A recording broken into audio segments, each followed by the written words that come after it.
The church is decorated with perfect white roses, every detail meticulously planned. Pastor David Thompson's hands tremble as he looks at the radiant bride walking down the aisle toward the man he's known for 15 years. Something isn't right. The inconsistencies in her stories, the mysterious phone calls, the way she changes the subject whenever her past comes up. As the music swells and guests smile, only the pastor notices how her eyes never quite match her perfect smile. His throat tightens as the moment approaches. Should he speak up and risk everything, or stay silent and watch a predator claim her next victim? Sometimes the hardest choice is between truth and peace. And in this moment, a single decision will change lives forever. Before we start this exciting story, drop in the comments which city you're watching from. I'd love to give your comment a little heart. Now, let's begin this emotional journey.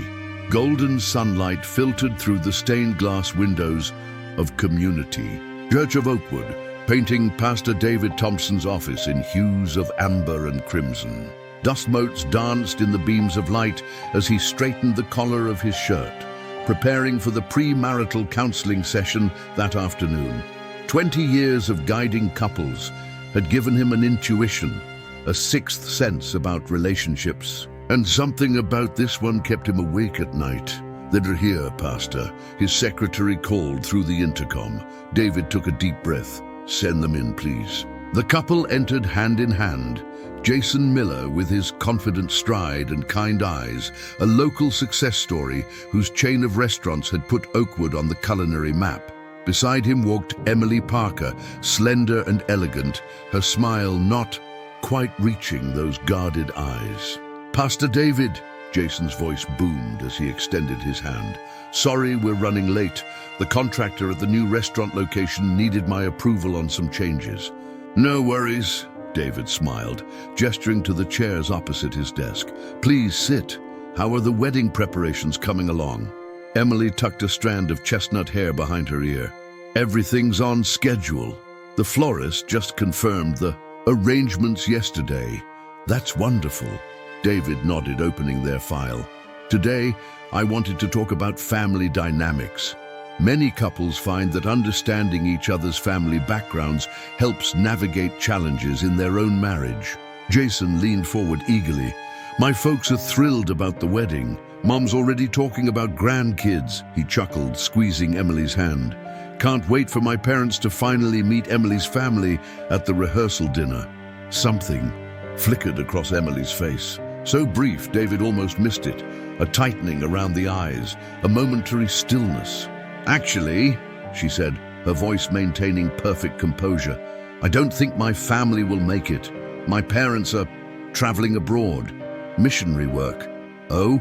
David raised an eyebrow. "I thought last week you mentioned they were dealing with health issues." The silence lasted 2 heartbeats too long. "Both, actually." Emily's laugh sounded hollow. "Dad's health improved enough for them to resume their work overseas. It's complicated." Jason frowned slightly. "Baby, you never mentioned they'd left the country. I thought we were still hoping they'd recover in time." Emily's smile remained fixed, but her knuckles whitened as she gripped her purse. "It all happened very suddenly. I didn't want to bother you with the details while you were dealing with the restaurant expansion."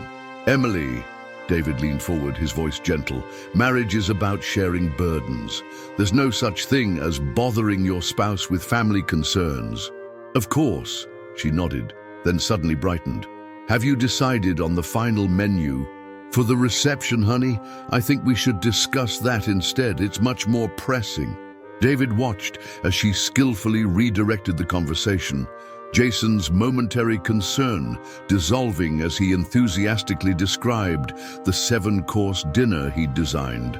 This wasn't the first time David had noticed her evasiveness about personal history. Last week, when he'd asked about childhood memories, she'd spoken in vague generalities before steering the conversation toward wedding flowers. The week before, she'd received a phone call during their session, stepped outside, and returned noticeably agitated, claiming it was work emergency, though David clearly heard her hiss, "Stop calling this number!" "Pastor David," Jason's voice snapped him back to the present. "I'm sorry, I was just thinking." David smiled apologetically. "You were saying about the dessert." As Jason continued, David observed Emily, perfectly put together on the surface, designer clothes, immaculate makeup, charming smile. But those eyes, they never relaxed, constantly scanning, assessing, like someone perpetually on guard. "You know," David interjected when Jason paused, "I always find it fascinating how our childhoods shape our expectations of marriage. Emily, you mentioned growing up in Chicago, right?" "Boston," she corrected quickly. "I grew up in Boston." Jason turned to her, confusion crossing his features. "I thought you said your high school years were in Chicago. Remember telling me about that pizza place by your school?" Emily's smile never faltered. "I meant college. I always mix them up when I'm tired." She checked her watch. "Speaking of which, we should probably wrap up. I have that client meeting in 30 minutes. Later, after they'd left, David sat alone in his office, staring at Emily Parker's registration form. Something wasn't right.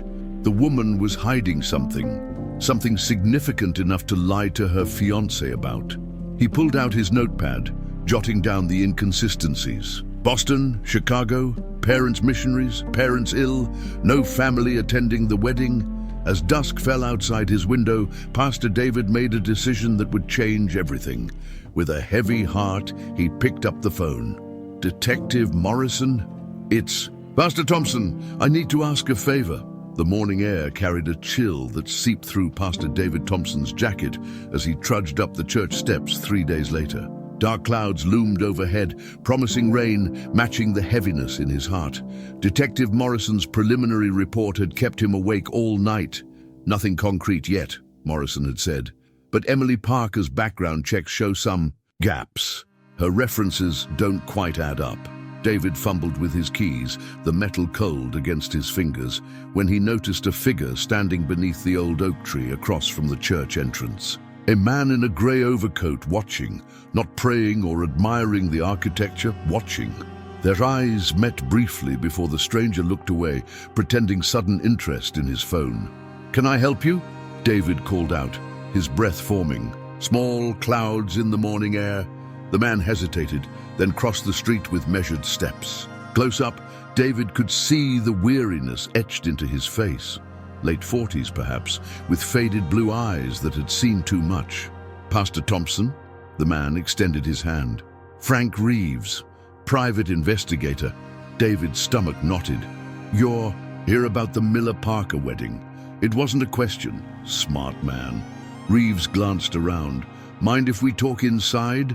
Once in David's office, Reeves declined coffee but accepted a seat. He pulled out a worn leather notebook. "I've been tracking Emily Parker, or whatever her real name is, for 8 months now." His voice was flat, professional. "My client lost everything to her, his savings, his home, even his self-respect." David sank into his chair. "Who's your client?" "Michael Wilson, successful real estate developer from Portland." She was Sarah Wilson. "Then his loving wife for 11 months. Reeves placed a photograph on the desk. David's breath caught. The woman's hair was blonde, not brunette, but the eyes, those same alert, calculating eyes that never fully relaxed, were unmistakably Emily's. She cleaned out their joint accounts while he was on a business trip. $3 million, vanished without a trace. Reeves's jaw tightened. Broke him, not just financially. He tried to... The investigator's voice faltered. "I found him. In time, the paramedic saved his life, but barely." Rain began pattering against the window, the droplets casting long shadows across the desk. "Listen," Reeves leaned forward. "I'm not supposed to be here, but I couldn't stand by watching another guy get destroyed. Your Jason Miller seems like a decent man." "He is," David whispered. "One of the best I know. She's got a pattern. Seeks out successful men with assets that can be easily liquidated, creates a whirlwind romance, pushes for marriage quickly before inconsistencies in her backstory become obvious." Lightning flashed outside, momentarily illuminating the room in harsh white light. "How certain are you?" David asked, his voice hollow. "I've got documented evidence linking 3 identities so far. Emily Parker is her newest creation." Reeves reached for his bag. "I should have enough for the police to act within days, but the wedding is this Saturday," David finished, rubbing his temples. "I need to go. I've already said too much." Reeves stood abruptly. I saw what happened to Michael, the man I pulled down from that beam. He wasn't the same person anymore. His eyes were empty." David walked him to the door in silence. As Reeves stepped out into the rain, he turned back. "There's one more thing. She has a distinctive scar near her right shoulder, crescent-shaped from a car accident years ago. She covers it with makeup, but—" "Pastor David!" Both men startled. Emily Parker stood at the bottom of the church steps, umbrella in hand, eyes darting between them. "I was just dropping off the final music selections," she called out, her voice light but her stance rigid. "Who's your friend?" David's mouth went dry. "Just someone asking about our community outreach programs." Reeves tipped his hat cordially. "Ma'am." He walked past her without another glance, disappearing into the curtain of rain. Emily climbed the steps slowly. "Funny, he looked familiar somehow." "Did he?" David forced a smile. "Small world." When Emily left 15 minutes later, David locked his office door and collapsed into his chair, hands shaking. He called Jason's number, then hung up before it connected. What could he say without proof? "Your fiancé might be a con artist. The woman you love might not exist." As thunder rumbled outside, Pastor David Thompson buried his face in his hands and prayed for guidance. When he finally looked up, his eyes fell on the wedding program draft Emily had left behind. The glossy paper showed the happy couple, Jason's, arm wrapped protectively around Emily's shoulders, her right shoulder carefully positioned away from the camera. David reached for his phone again. This time he didn't hang up. "Detective Morrison, we need to move faster. I think she knows we're onto her." The night before the wedding arrived with a merciless inevitability. Pastor David Thompson sat alone in his study at home, clock ticking relentlessly toward midnight. 24 hours. That's all that remained before Jason Miller would stand at the altar, waiting for a woman who might be planning to destroy him. David rubbed his bloodshot eyes. Detective Morrison and Reeves had both promised evidence, but nothing substantial had materialized. Just circumstantial connections, gaps in Emily's history, inconsistencies in her stories, nothing concrete enough to stop a wedding. His laptop chimed with a new email notification. Probably another wedding detail from the increasingly anxious bride-to-be. Emily had been calling repeatedly throughout the week, checking and double-checking arrangements, her voice carrying an edge he'd never heard before. The subject line made him freeze. "What she doesn't want you to know." No sender name, just an encrypted address. David's finger hovered over the mouse. Could be spam, could be a virus, could be the truth. He clicked. The email contained no message, just 3 attachments. The first was labeled Sarah Wilson Marriage Certificate, PDF. With trembling hands, David opened it. There it was, in official black and white. Sarah Wilson, née Lawrence, married to Michael Wilson in Portland on June 15, 2022. A small photo in the corner showed a blonde woman with unmistakable eyes. Emily's eyes? Smiling beside a tall man with a hopeful face. "Dear God," David whispered.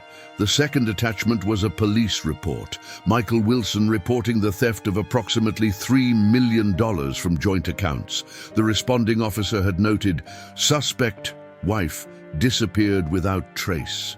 Victim extremely distraught, referred to crisis services." The third attachment hit David like a physical blow.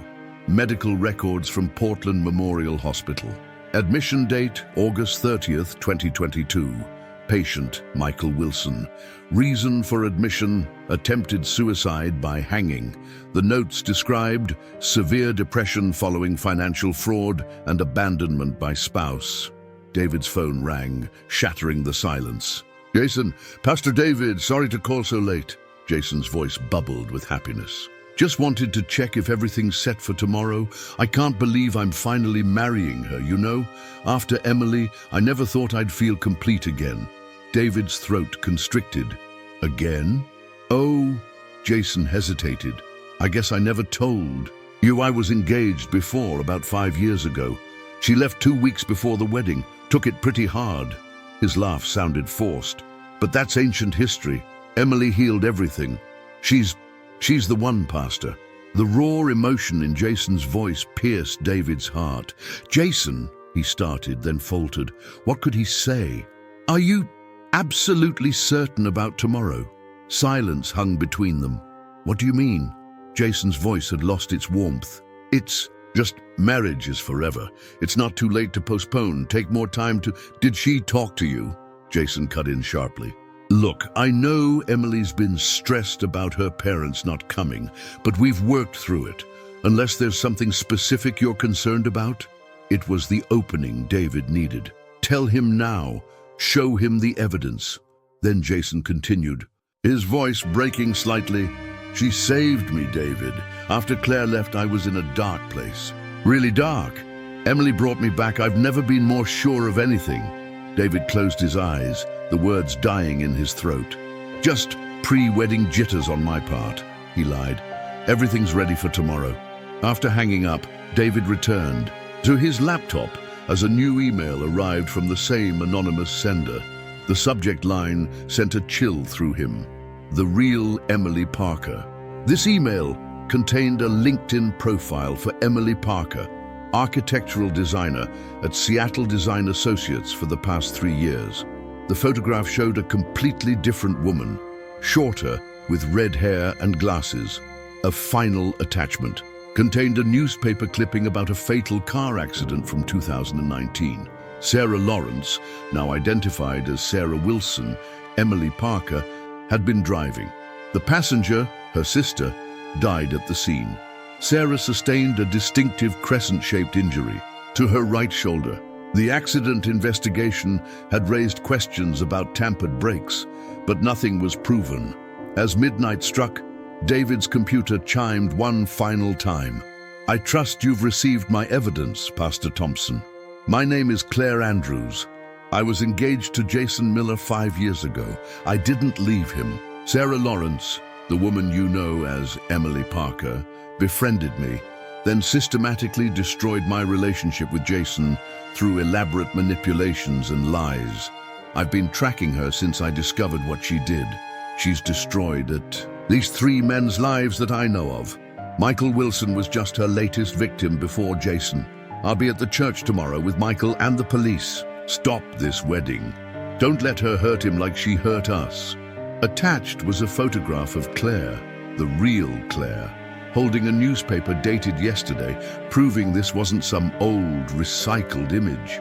David sat motionless, the weight of responsibility crushing down on him. Tomorrow, he would have to stand before God and his congregation and make a decision that would forever change lives. His phone buzzed with a text message from Emily. Last-minute changes to the ceremony. Can we meet early tomorrow? Just you and me, 9 a.m.? David stared at the message, a cold realization washing over him. She knew, and now she wanted him alone. Pastor David couldn't sleep. The clock on his nightstand cruelly counted down the hours. Until morning, as he paced his bedroom, the anonymous emails burned into his memory. At 3 a.m., he finally made a decision. He drove through the deserted streets to the church, the headlights cutting through pre-dawn darkness. The fellowship hall computer had better internet access than his home setup. He needed to dig deeper, find irrefutable proof. Before confronting Emily or Sarah, whoever she really was, the empty church felt different at night. Shadows longer, silence heavier. David's footsteps echoed on the worn wooden floors as he made his way to his office. A soft glow from his computer screen illuminated the room. He'd forgotten to shut it down yesterday. As he approached his desk, his blood turned to ice. Someone had been here. Files lay scattered across his desk, the wedding folder open, documents rearranged. His locked drawer hung slightly ajar. With trembling hands, David jiggled his mouse, waking the computer. The browser history showed searches for Emily Parker, Architect Seattle, and how to report identity fraud. Searches he hadn't made. She's been here, he whispered to the empty room. Quickly, David forwarded all the anonymous emails to Detective Morrison, adding, "Need confirmation immediately. Wedding at 2 p.m. today. Please call ASAP." As the sun's first weak rays filtered through his window, David searched for information about the real Emily Parker. The LinkedIn profile showed her work history at Seattle Design Associates. Their website featured her prominently on their team page. David picked up his phone and, despite the early hour, dialed the firm's number. To his surprise, an after-hours answering service picked up. "Seattle Design Associates. How may I direct your call? I'm trying to reach Emily Parker. It's an emergency. I'm sorry, our offices are closed. Would you like to leave a message?" David's heart pounded. "Yes, please. Tell her Pastor David Thompson called regarding Sarah Wilson using her identity. It's extremely urgent." He hung up, hands shaking. "What now? Wait for Morrison? Call Jason? Confront Emily directly?" His cell phone rang. Unknown number. "Pastor Thompson? This is Emily Parker, the real Emily Parker from Seattle." The voice was nothing like the woman he knew. "I just got an emergency message. Someone's using my identity."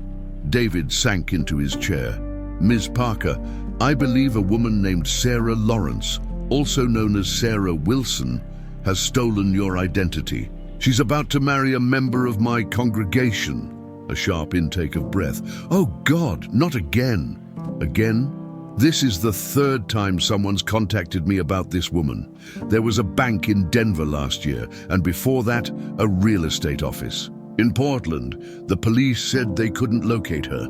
David's computer chimed with an incoming email from Detective Morrison. "Confirmation attached." The attachment was a side-by-side comparison of driver's license photos. Sarah Lawrence, Sarah Wilson, and Emily Parker. 3 names, same face. Below was a police report from Portland with a critical line highlighted, "Suspect has distinctive crescent-shaped scar on right shoulder from previous accident." "Ms. Parker, I need to ask you something," David said. "Do you have a scar on your right shoulder?" "No, nothing like that. Why?" "The woman claiming to be you does." "Thank you. I'll have the police contact you today." After hanging up, David printed the documents, hands still unsteady. The final piece clicked into place when he found another email waiting for him, from Claire Andrews. It contained a video file with a simple message, retrieved from Michael Wilson's home security system, the day she left. The timestamp showed 4:38 a.m., August 28, 2022. A blonde woman, Sarah Emily, moved silently through a darkened house, methodically collecting items into a suitcase. She wore only a tank top and shorts, and as she reached up to a high shelf, the camera clearly captured a distinctive crescent-shaped scar on her right shoulder. The video continued as she accessed a laptop, made several transfers, then closed. Before leaving, she stood over a sleeping figure, Michael, and stared down at him with cold detachment that chilled David to the bone. At 7:30 a.m., just as David was preparing to call Jason, his office door swung open. Emily stood there, immaculately dressed in a cream-colored suit, her smile as bright and false as costume jewelry. "Pastor, you're here early." Her eyes flickered to the documents on his desk before meeting his gaze. "So are you, Emily. Or should I call you Sarah?" Her smile didn't waver, but something hardened in her eyes. "I don't know what you're talking about. I came to discuss the ceremony changes, remember?" David stood slowly. "I know who you are. I've seen the documents, the video from Michael Wilson's house. I've spoken to the real Emily Parker in Seattle." For a moment, she seemed to calculate her options, then her demeanor changed entirely. The warm, charming facade vanished, replaced by cold efficiency. "Those files on your desk won't be enough to convince Jason," she said flatly. "He's in love with me. By the time you make your accusations, we'll be married. And once we're married," she shrugged, "it becomes a private matter between husband and wife." You destroyed Michael Wilson, left him suicidal, David said quietly. Something flickered across her face. Not remorse, but annoyance. Michael was weak. Jason isn't. Why are you doing this? She laughed, a hollow sound nothing like the musical laugh she'd used around Jason. Because I can. Because men like Jason and Michael make it so easy. She stepped closer. Here's what happens next, Pastor. You'll perform this wedding without incident. Afterward, I'll make sure Jason donates generously to your little church. Everyone wins. Except Jason, she smiled coldly. He got what he wanted. A beautiful, devoted wife. The fantasy. Men always prefer the fantasy. As she turned to leave, David found his voice. I won't do it. I won't perform this ceremony. She paused at the door. Then I'll tell Jason you made a pass at me during counseling. That this, she gestured to the files, is your pathetic attempt at revenge for being rejected. Who do you think he'll believe? The pastor with the disturbing obsession or the woman he loves? After she left, David sat motionless, the weight of her threat hanging in the air. His phone rang. Detective Morrison, I've got everything we need, Pastor. I'll be there with backup at 1 p.m. David closed his eyes. That might be too late. The morning pressed on relentlessly. By 9 o'clock, the church began humming with activity, florists arranging elaborate centerpieces, caterers setting up in the reception hall, the wedding coordinator barking orders into her headset. Pastor David watched it all unfold, as if from a great distance, his mind still reeling from his confrontation with Emily. He locked himself in the church's small prayer chapel, away from the cheerful chaos. 5 hours until the ceremony, 5 hours to decide whether to destroy Jason's happiness or let him marry a predator. David knelt at the simple wooden altar, his knees aching against the hard floor. Guide me, Lord, he whispered, his voice breaking. I don't know what to do. His phone vibrated. Jason, again, the fifth call he'd ignored. What could he possibly say? The truth would shatter the man, but silence made David complicit in what was to come. The chapel door creaked open. David didn't turn. I've been looking everywhere for you. Jason's voice, concerned. David rose slowly, facing his friend. Jason looked radiant with happiness, eyes bright, smile ready. A man on the threshold of what he believed was his perfect future. What's going on, David? Jason stepped closer. Emily said you seemed upset earlier, and Morrison called me asking strange questions about her. Why is a detective interested in my fiancé the day of our wedding? David's throat constricted. Jason, sit down. No. Jason's smile faltered. You're scaring me. Whatever it is, just say it. David's hand trembled as he reached for the folder on the prayer bench. I need to show you something. It's about Emily. What about her? Jason's voice had gained an edge. She's not who she says she is. David held out the folder. Her real name is Sarah Lawrence, also known as Sarah Wilson. She's wanted in connection with multiple fraud cases. She's done this before.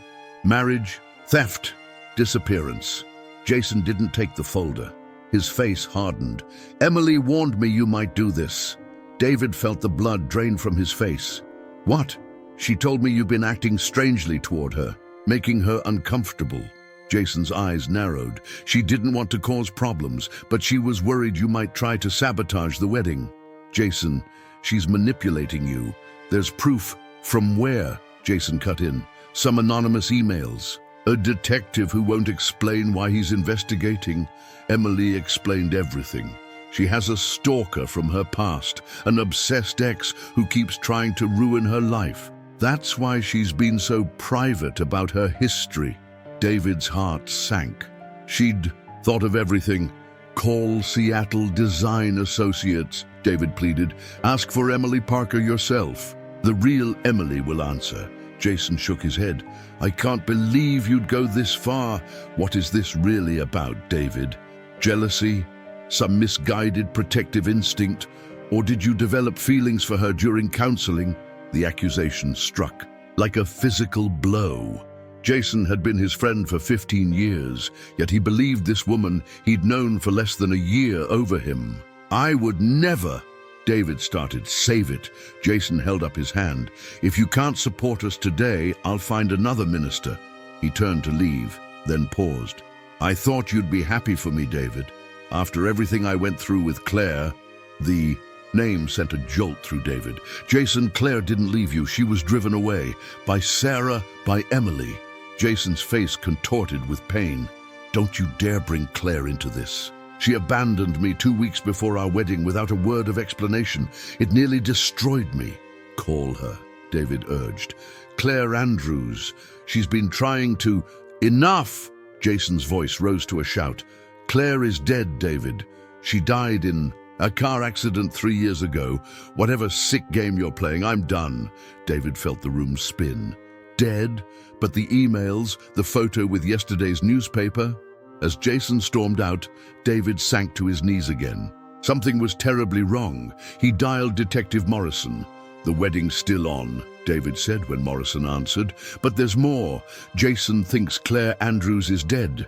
Morrison's voice was grim, because he was told she died by Emily Sarah. But Claire is very much alive, Pastor. I've met her. She's been searching for Sarah Lawrence since discovering what happened with Jason. She was devastated when she found out Sarah had targeted him again. Why didn't Claire just contact Jason directly? She tried, dozens of times. Calls blocked, emails filtered, letters returned. Sarah made sure of it. She even created fake obituaries and news reports about Claire's death to ensure Jason wouldn't question her disappearance. David closed his eyes. This woman is a monster. She's methodical. Morrison agreed. But we've got her this time. I'm bringing Claire with me at 1 o'clock, along with Michael Wilson. We'll have officers stationed at all exits. David checked his watch. 10:23 a.m. That might be too late. Emily knows we're onto her. She might change the timeline, as if summoned. By his words, the wedding coordinator burst into the chapel. Pastor, there you are. The bride wants to move up the ceremony. She says 11:30 instead of 2, Sir. Some issue with her makeup artist's schedule. Can you accommodate? David met her frantic gaze. Tell her yes. After she left, David called Morrison back. It's happening at 11:30 now. You need to get here sooner. We'll try, but Wilson's flight doesn't land until noon. We need his testimony. David stared at the simple cross hanging on the chapel wall. The weight of decision pressed down on him. If he refused to perform the ceremony, Emily would poison his reputation and find another minister. If he went along with it, he'd be allowing Jason to walk into her trap. If he exposed her without proof, she'd deny everything, and Jason wouldn't believe him. As the church bells chimed 11 o'clock, Pastor David Thompson made his decision. He wouldn't wait for Morrison. He wouldn't stay silent. He would speak the truth, no matter the cost. He opened his Bible to Ephesians and ran his finger along the familiar words. Therefore, having put away falsehood, let each one of you speak the truth with his neighbor. David closed the book and stood. It was time to face Emily. The church sanctuary glowed with ethereal beauty. Sunlight streamed through stained glass, casting kaleidoscope patterns across white roses and satin ribbons. The pews had filled quickly.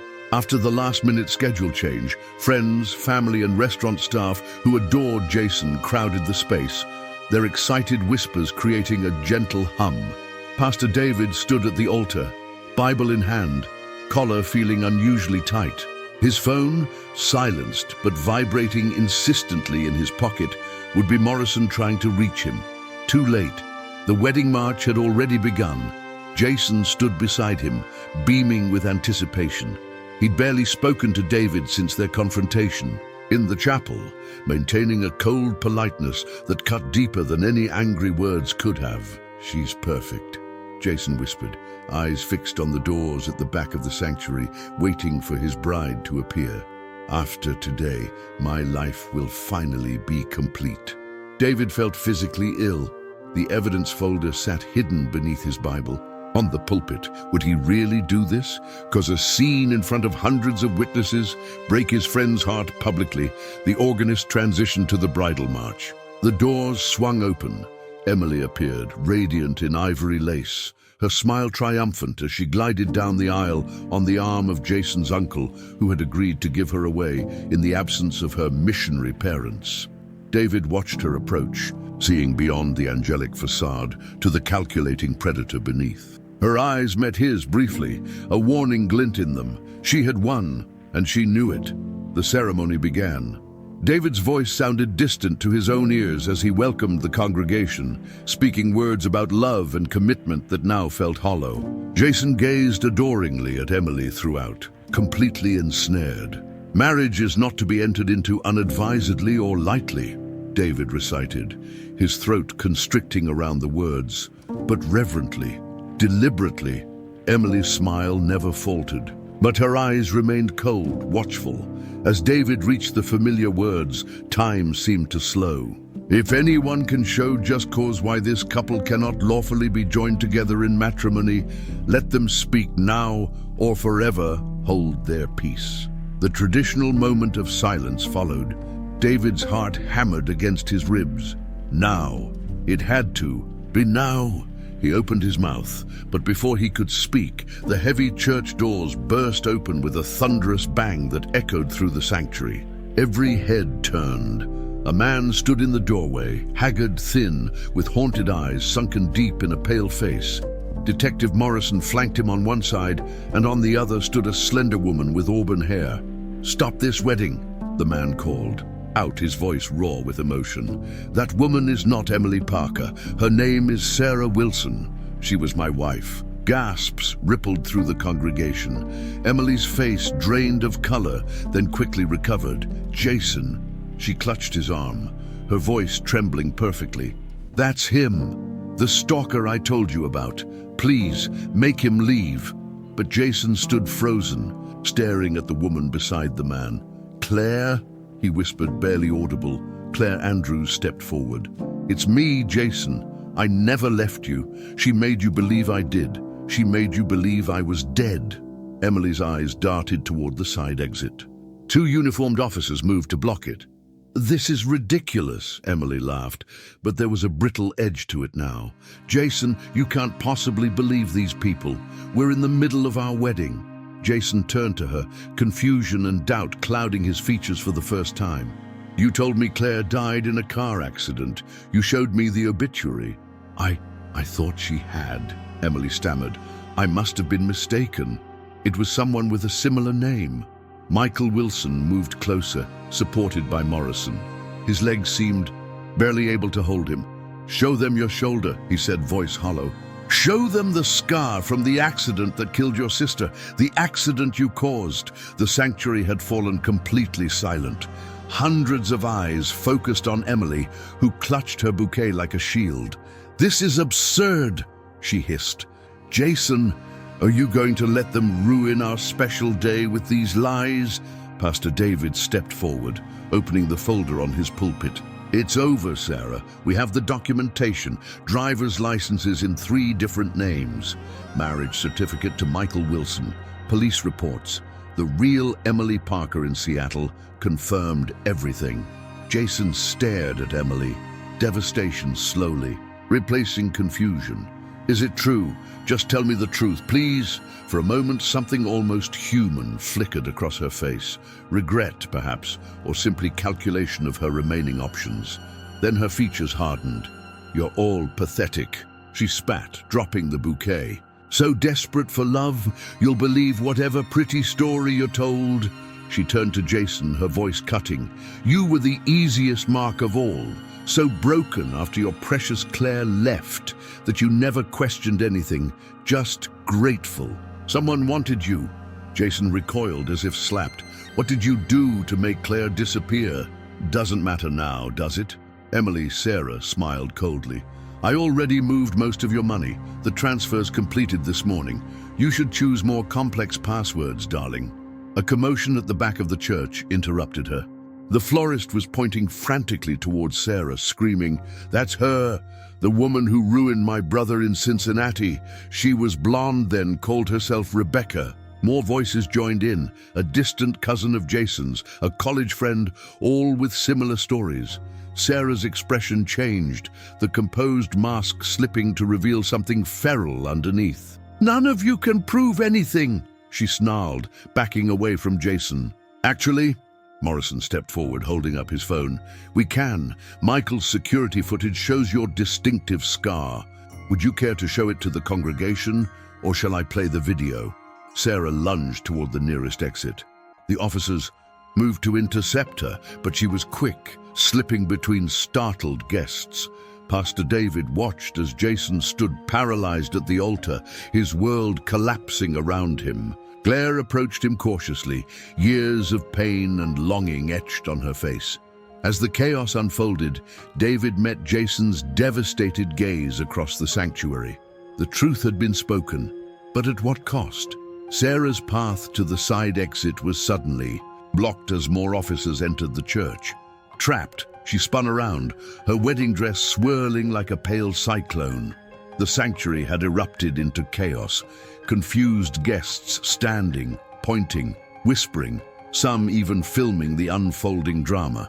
On their phones, "Everyone calm down." Detective Morrison's authoritative voice cut through the noise. "Mrs. Miller or Ms. Lawrence or whatever you're calling yourself today, there's nowhere to go." Sarah's eyes darted wildly, calculating her options. Then her expression shifted dramatically, tears welling up in her eyes as she turned to face. "The congregation, please," she sobbed, her voice suddenly fragile and trembling. "You don't understand. Yes, I changed my name, but only to escape an abusive relationship." She pointed at Michael Wilson. "That man nearly killed me. I had to run, had to hide." Michael's face contorted with pain. "That's a lie. I loved you. I gave you everything." "He's unstable," Sarah continued, moving closer to Jason, reaching for his hand. "Jason, sweetheart, I was going to tell you everything after the wedding, once I felt safe. I just wanted to protect you, protect us." Jason remained frozen, his expression unreadable as he stared at her outstretched hand. For a terrible moment, Pastor David feared he might believe her. Her performance was that convincing, tears streaming down her cheeks, voice breaking with apparent emotion. Claire stepped forward. "Jason, she did the same thing to me, made me look unstable, planted evidence that I was cheating, isolated you from me, and then from everyone who cared about you. Ask yourself, how many of your old friends are still in your life? How many family relationships have cooled since she arrived?" Confusion and doubt warred on Jason's face. "Don't listen to her," Sarah pleaded, her voice honeyed with desperation. "She's just jealous. She always has been." "If you're innocent," Pastor David spoke up, his voice steady despite his thundering heart, "then you won't mind proving it. Show. And your right shoulder. If there's no crescent-shaped scar, then perhaps we've made a terrible mistake." The sanctuary fell silent, all eyes fixed on Sarah, whose tears abruptly stopped. Her gaze hardened as she looked at David with pure hatred. "You don't have the authority to demand anything," she hissed. "I do." Morrison stepped forward, holding up his badge. "Sarah Lawrence, you're under investigation for multiple counts of fraud and identity theft. I'm asking you to show your right shoulder. Now." For a moment, no one moved. Then Jason, his voice barely audible, said, "Please, Emily, if that's even your name, just show us, prove them wrong." Sarah stared at him, something almost like regret flickering across her features. Then she laughed, a harsh, bitter sound, nothing like Emily Parker's musical laugh. "Fine," she spat. "You want to see? Here." She violently yanked the shoulder of her wedding dress down, revealing pale skin marked by an unmistakable crescent-shaped scar. Gasps echoed through the church. "Happy now?" she sneered. "Yes, I'm Sarah. Yes, I've been married before. Yes, I took their money. And none of you would have caught on if it weren't for this meddling pastor and his detective friend." She turned to Jason, dropping all pretense. "You were so easy, Jason, so desperate to believe someone could love you after Claire. Such a perfect target. Successful, trusting, and so very, very lonely. Your passwords were pathetically simple. your accounts barely protected. I had access to everything within a week of dating you." Jason staggered backward as if physically struck. "I loved you," he whispered. "I thought you healed me." "You loved a ghost," Sarah replied coldly. "A character I created specifically for you. Emily Parker never existed." Michael Wilson stepped forward, supported by an officer. His thin frame seemed barely able to hold his weight, his eyes hollow with remembered pain. "I said those same words once. I loved you. And after she left, I had nothing. Not my money, not my home, not even a reason to live." His voice broke. "Don't let her destroy you like she destroyed me." Sarah lunged at Pastor David suddenly, grabbing the folder of evidence from the pulpit. "You ruined everything," she screamed, tearing at the documents. Officers moved quickly, restraining her as she fought wildly. The perfect bride transformed into a snarling fury. Her careful updo collapsed, hair falling around her face like a dark curtain as she thrashed. Against their grip, "Jason, tell them this is a mistake," she demanded, her voice cracking with desperation. But Jason stood motionless, devastation etched into every line of his face. As the officers began leading Sarah away, she fixed one last venomous glare at Pastor David. "You'll regret this. I still have friends who can make your life hell." David stood firm. "The truth is worth any price." The congregation watched in stunned silence as Sarah was escorted from the church, her wedding dress dragging across the floor she had so carefully chosen for its photogenic marble pattern. In the aftermath, Jason sank onto the altar steps, his body curling inward like a wounded animal. Claire approached cautiously, kneeling before him but not touching him. "Jason," she whispered, "I never left you. She intercepted my calls, my messages. She told everyone I'd abandoned you, then later that I'd died. I've been searching for you for 5 years."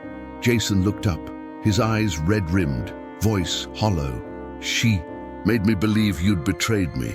Then she made me believe you were dead. I mourned you, and then I thanked her for helping me through that grief." He shuddered. "How could I have been so blind?" Pastor David knelt beside him, placing a gentle hand on his shoulder. "Because she's done this before. She's perfected her technique, and you wanted to believe in love, in second chances. There's no shame in that." But shame radiated from Jason in palpable waves as the murmurs of the departing guests surrounded them. His humiliation was complete. The successful businessman outwitted, the loving fiancé betrayed, his private pain now public spectacle.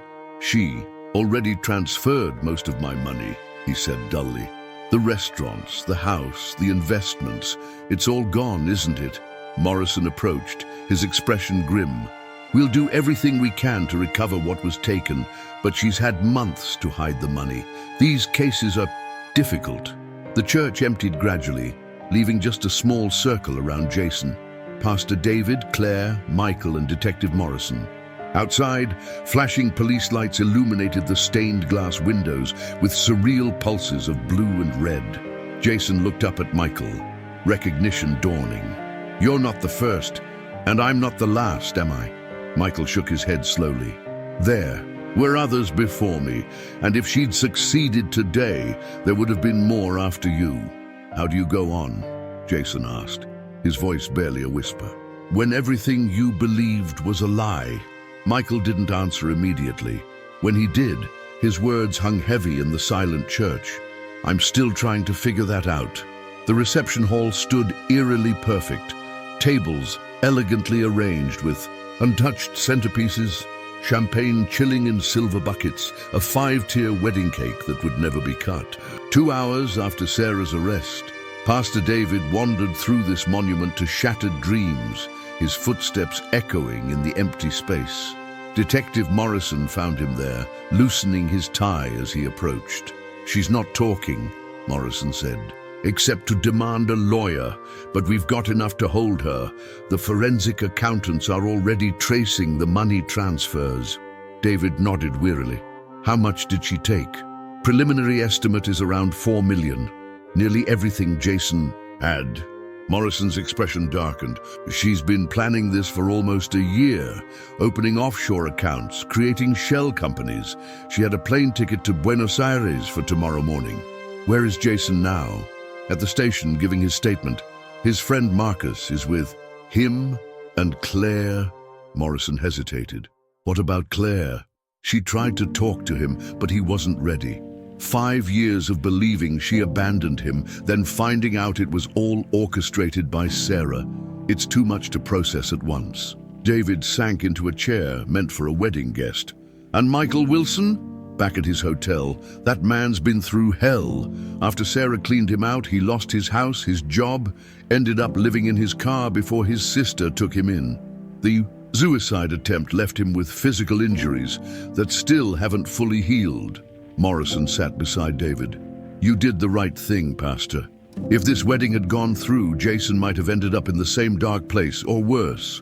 But the knowledge offered little comfort as David remembered Jason's face, hollow with shock, the light in his eyes extinguished. It doesn't feel like a victory.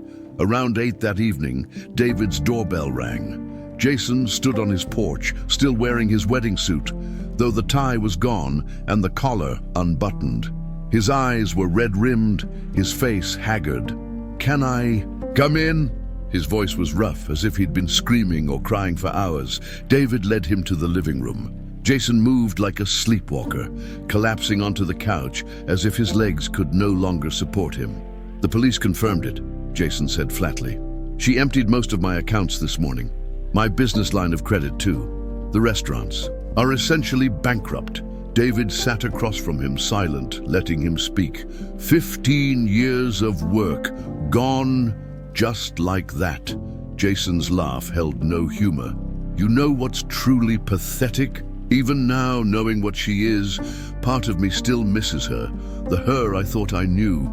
You're mourning someone who never existed, David said gently. Exactly. I fell in love with a ghost. Jason's voice broke. Was any of it real? Any moment? Any touch or word or smile? The question hung in the air, unanswerable. Claire came to the station, Jason continued, his eyes fixed on something distant. She looked the same, but different. 5 years of her life that I missed. Thinking, he shook his head. I couldn't even look at her. What do you say to someone whose life was destroyed because of you? This wasn't your fault, Jason, wasn't it? His voice rose sharply. I believed Sarah's lies about Claire without question. I never investigated, never pushed back. I believed what was convenient, what hurt less. His hands trembled as he covered his face. Claire spent 5 years searching for me, trying to warn me, while I cursed her memory and then mourned her fake death. David moved to sit beside him. Sarah is a professional predator. She targets people when they're vulnerable, exploits their trust, their capacity for love. That's not weakness, Jason. That's your humanity. Jason's shoulders began to shake with silent sobs. I called my staff tonight. Had to tell them the restaurants will close tomorrow. 53 people out of work because I was a fool. You were a victim of fraud, of a crime I invited in. Jason's fist crashed down on the coffee table. I gave her access to everything. My heart, my home, my accounts. His voice dropped to a haunted whisper. My body, every intimate moment, all just part of her, her calculation. The violation in those words hung heavy between them. Sarah hadn't just stolen Jason's money. She'd stolen his trust, his intimacy, pieces of his soul freely given under false pretenses. They sat in silence as the clock ticked relentlessly forward. Finally, Jason spoke again, his voice hollow. Michael Wilson said something at the church about not knowing how to go on. I understand that now. He looked up, meeting David's eyes. How do you trust again after this? How do you look at another person and not wonder what they really want from you? David had no answer that wouldn't sound like empty platitudes. I should have listened to you this morning, Jason continued, when you tried to show me the evidence, but I was so sure. He shook his head.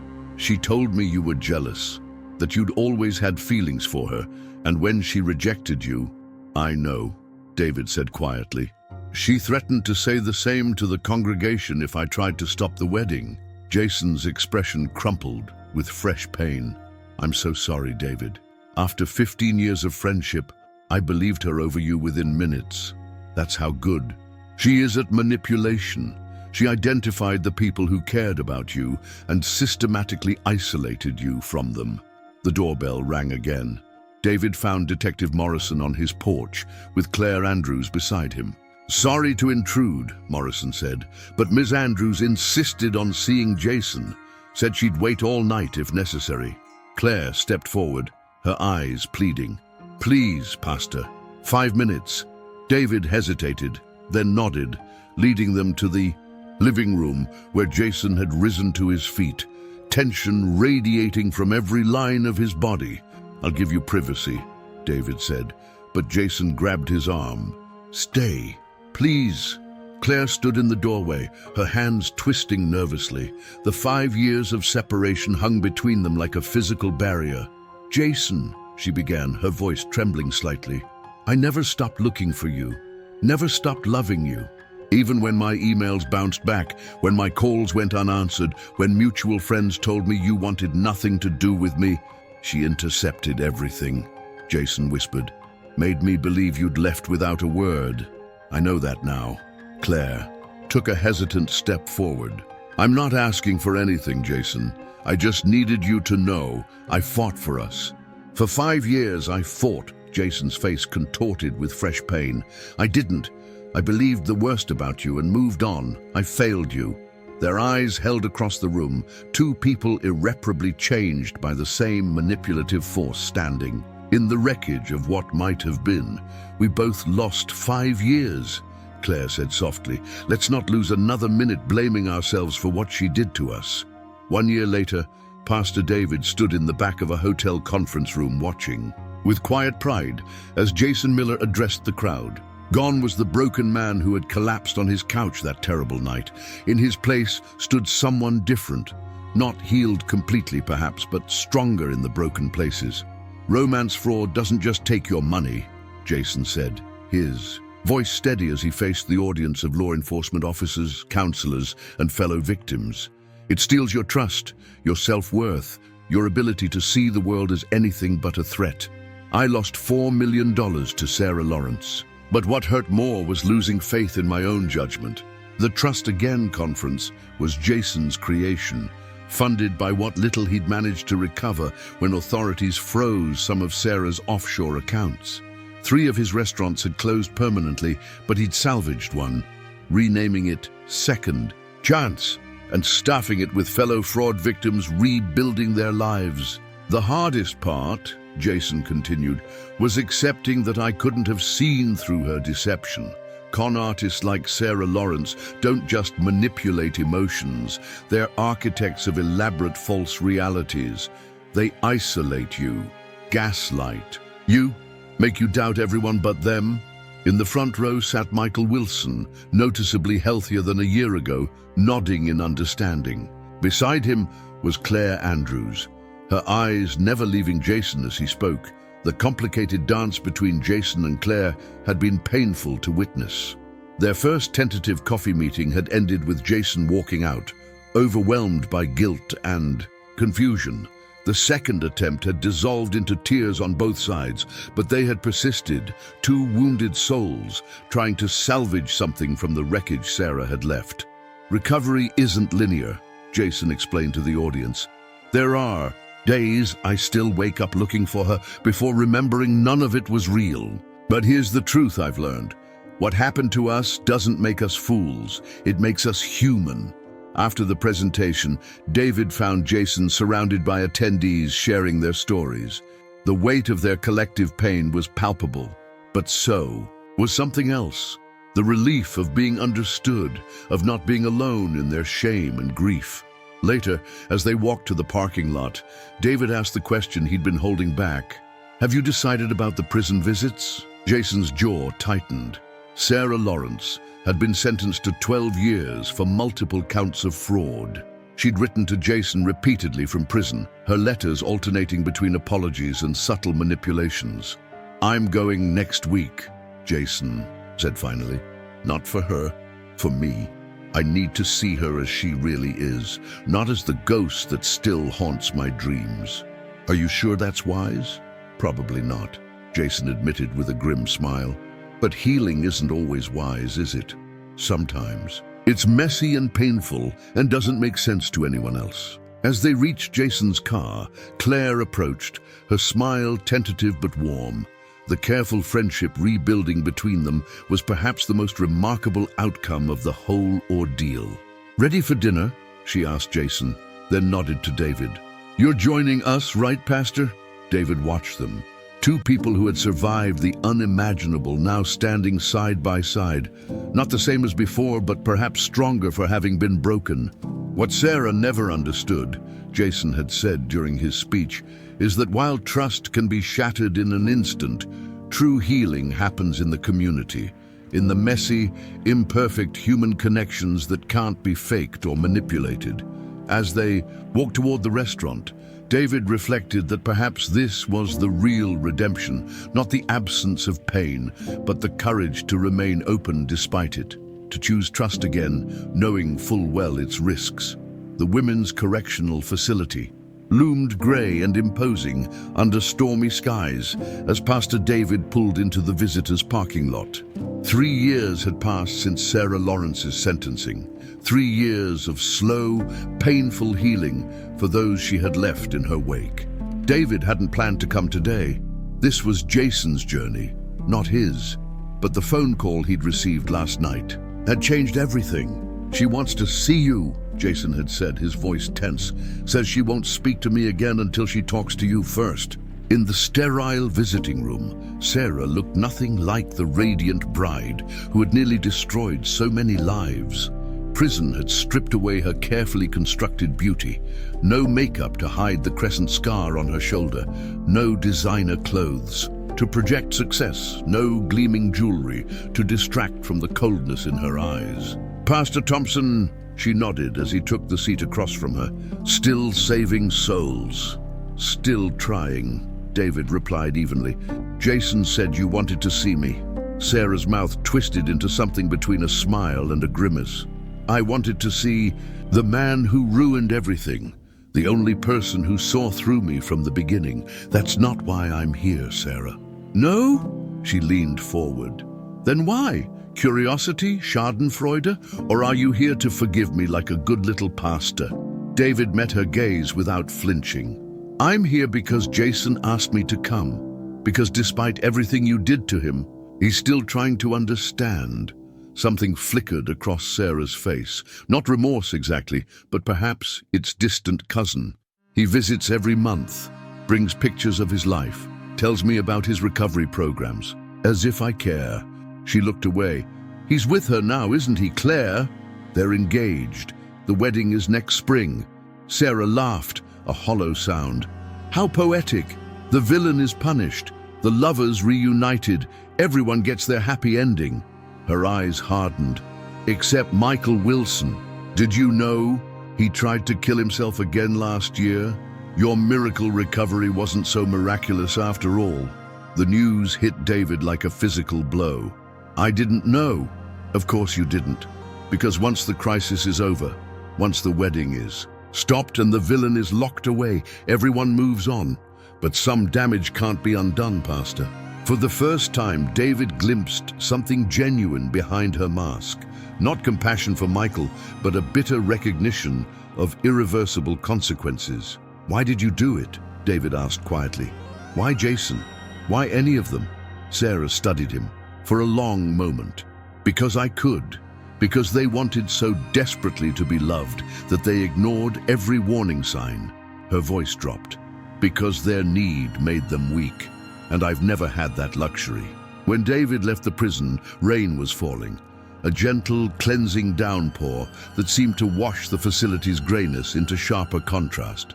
Jason waited in his car, his face tense with unasked questions. How is she? He asked as David slid into the passenger seat. David chose his words carefully, still manipulative, still unable to take responsibility, but perhaps not entirely without self-awareness. Jason nodded. staring through the rain-streaked windshield. "Every time I visit, I hope for something, remorse, understanding, closure." He sighed. "Claire thinks I should stop coming." "What do you think?" "I think some questions don't have answers," Jason said quietly. "And sometimes healing means accepting that." As they drove away, David thought about the congregation waiting for him on Sunday. People carrying invisible wounds, fighting private battles, seeking connection despite past betrayals. In the years since that fateful wedding day, he had transformed his ministry, creating space for broken trust to be acknowledged and mourned. "You were right about one thing that day," Jason said as they reached the church where it had all unfolded. "The truth is worth any price, even when it hurts like hell." David looked at the man beside him, scarred but standing, wounded but alive, and found himself believing, despite everything, in the possibility of redemption. Not the cheap kind that erases consequences, but the hard-won kind that grows from their ashes. "Some truths can only be learned through suffering," David replied, "but we don't have to learn them alone."